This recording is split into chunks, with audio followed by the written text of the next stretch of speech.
Baik, Bapak, Ibu Guru, Assalamualaikum warahmatullahi wabarakatuh. Nah, kembali lagi dengan saya di channel saya. Nah, ini yang akan saya informasikan itu Juknis resmi, dalam hal ini adalah Kemendikbud maupun Kementerian Keuangan terkait dengan pencairan tunjangan sertifikasi guru untuk triwulan ketiga di tahun 2025. Nah, seperti kita ketahui bahwa per 1 Oktober tahun 2025 itu sudah ada beberapa guru ya, yang pencairan tunjangan sertifikasi gurunya itu sudah dicairkan ya, meskipun itu adalah untuk guru-guru yang masuk dalam kategori SKTP-nya itu terbit di 21 September hingga 22 September 2025. Nah, tetapi ya masih ada juga banyak guru-guru yang meskipun SKTP-nya itu terbit di 21 hingga 22 September, tapi hingga saat ini perkembangannya itu masih belum menerima tunjangan profesi guru untuk yang triwulan ketiga. Tetapi Bapak Ibu nggak perlu khawatir ya, karena yang penting sudah SKTP-nya terbit. Nah, itu tinggal menunggu waktu saja untuk pencairan tunjangan sertifikasi guru. Dan untuk teman-teman yang masih posisinya adalah belum valid dan bahkan masih pemberkasan, kodenya masih 16 dan lain sebagainya, mudah-mudahan bisa segera valid, bisa segera mendapatkan SKTP-nya, dan tunjangan profesi gurunya itu bisa segera dicairkan. Seperti itu Bapak Ibu Guru. Jadi ini adalah perkembangan terakhir ya, yang per tanggal 6 sebenarnya ini saya buat video ini, tapi saya akan submit besok ya, terkait dengan tunjangan sertifikasi guru untuk yang triwulan ketiga ini. Nah, gambaran umum yang perlu Bapak Ibu ketahui bahwa pencairan tunjangan profesi guru untuk triwulan ketiga itu sudah berjalan dan berlangsung bertahap ya, mengikuti SKTP yang sudah terbit ataupun yang sudah valid per 21 hingga 22 September kemarin. Nah, jadwal resmi di Juknis bahwa triwulan 1 maupun triwulan kedua itu, untuk yang triwulan 1 itu cairnya itu mulai Maret. Kemudian yang triwulan kedua itu bulan Juni, dan triwulan ketiga itu semestinya September ya, tetapi itu mundur 1 hari ya Bapak Ibu. Ya, semestinya tanggal 29 30 September Bapak Ibu sudah harus mendapatkan, tapi ternyata mundur 1 hari ya, tapi tidak apa-apa. Nah, bagaimana dengan untuk yang triwulan keempat? Triwulan keempat itu kalau kita melihat juknisnya itu November Bapak Ibu ya, November. Jadi apakah nanti November itu Bapak Ibu sudah akan mendapatkan yang triwulan keempat? Ya, bisa jadi, bisa iya ya, tetapi sepertinya akan mundur Desember gitu, karena mengingat yang triwulan ketiga itu juga mundur gitu ya. Tetapi saya berharap, teman-teman guru juga berharap bahwa untuk yang triwulan keempat itu ya cairnya di bulan November lah ya.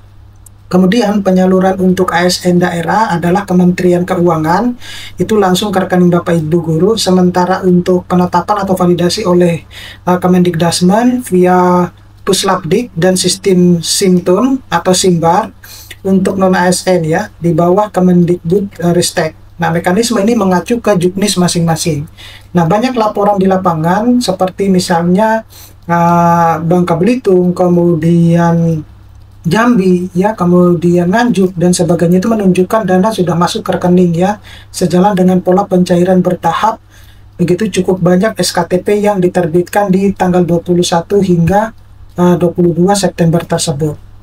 Nah, kalau kita mengacu kepada pencairan secara bertahap ya, memang pada dasarnya pencairan tunjangan sertifikasi guru itu tidak bisa serentak Bapak Ibu Guru, itu selalu bertahap ya. Seperti pada pencairan triwulan 1 maupun triwulan kedua itu juga bertahap. Jadi SK penerima TPG yang dipakai sebagai dasar sah pembayaran itu adalah SKTP ya, dimana SKTP ini diterbitkan per semester setelah sinkronisasi dan validasi data ya, baik itu di Dapodik ataupun ke Simton. Nah, tanpa SKTP yang valid pembayaran belum bisa diproses. Nah, apa saja yang diatur di dalam Juknis di tahun 2025 itu? Nah, kalau kita lihat di dalam Juknis tersebut itu menyebutkan bahwa alur penyaluran, yaitu yang pertama itu pemutakhiran data ya, baik itu Dapodik dan data kepegawaian, dalam hal ini adalah BKN. Kemudian di mana validasi dan penetapan, dalam hal ini adalah SKTP atau SKTK. Kemudian yang ketiga itu pembayaran oleh Kemenkeu via sistem yang terintegrasi di Simbar.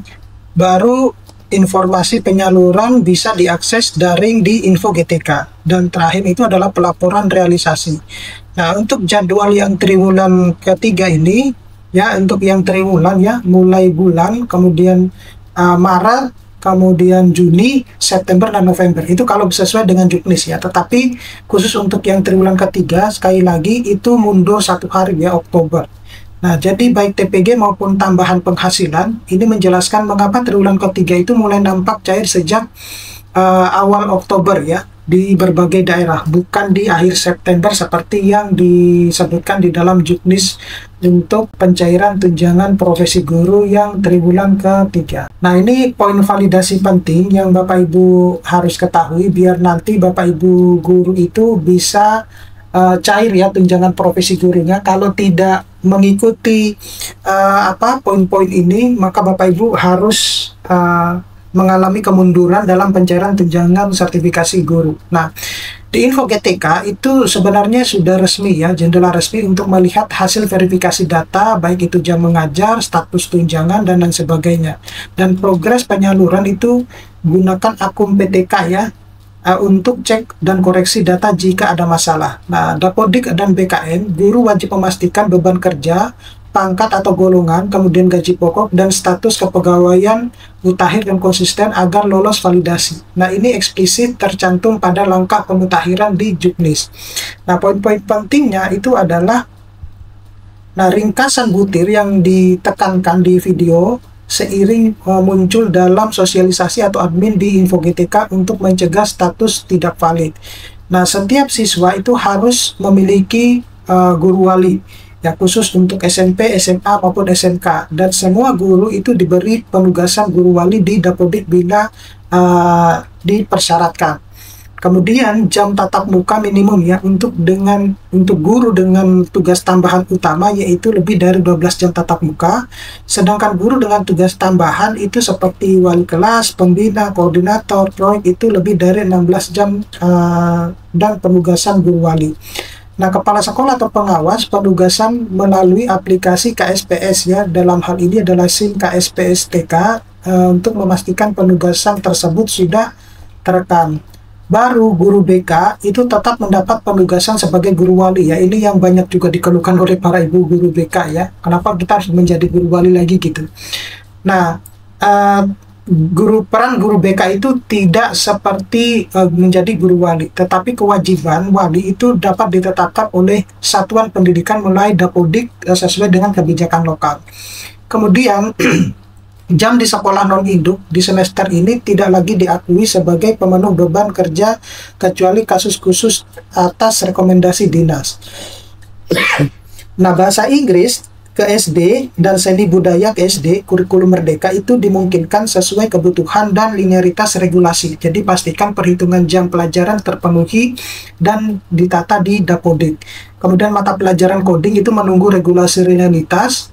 Sedangkan ASN dan P3K itu pastikan bahwa pangkat atau golongan dan SPMT itu harus sinkron, baik Dapodik ke BKN, agar SKTP terbit tanpa selisih data gitu. Nah, untuk poin-poin penting yang harus Bapak Ibu ketahui dan waspada bahwa ketika TPG cair, marak modus untuk pinjam tanpa bunga ya.